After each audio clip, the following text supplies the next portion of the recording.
it's a little exciting and energizing to watch that group, John. They're older, they're experienced, they're smart, they're talented. They got to play games, and the large majority of the fan base is probably like, prove it, because we've heard that before. Don't blame them for saying that one bit.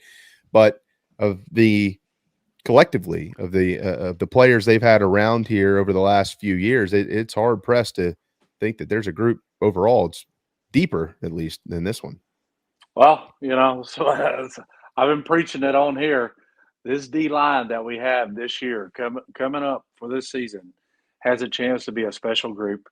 We got plenty of depth there, and then you add a 5-star high school player who still should be in high school right now, but he's already out here practicing in spring and looks like a second year veteran. And probably better than most starters in other colleges around the country.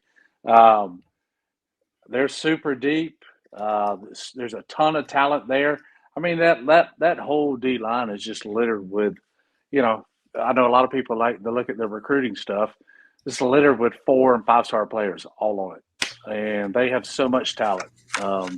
And I think they got a chance to be a very special group this year.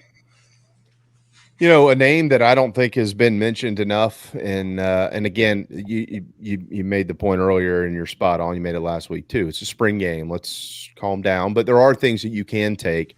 I thought Monkell Goodwine had a really good night, and I'm trying to envision a scenario where he's not he'll be in the rotation. I get that, but not like heavily in the rotation. There's a reason he went to Alabama, and there's a reason he was a top 100 player. And just watching him and how he moves and some of his techniques and the strength that he has, I thought he looked super the other night. Yep, I agree. And when it comes to the D tackles especially, you really want to say I have 4 or 5 starters, okay? Even though they may 3 of them aren't going to run out first for the first play of the game.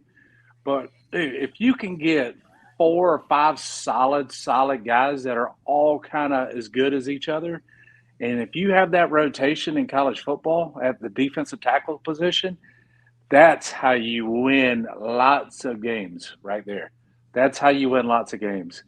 And I think from what I've seen this spring, and like I've been preaching, I think we may have that with at least 4, maybe 5 of them. I mean, these guys are, I'm telling you, they're a really good group, and I'm super excited to see how they play this upcoming season.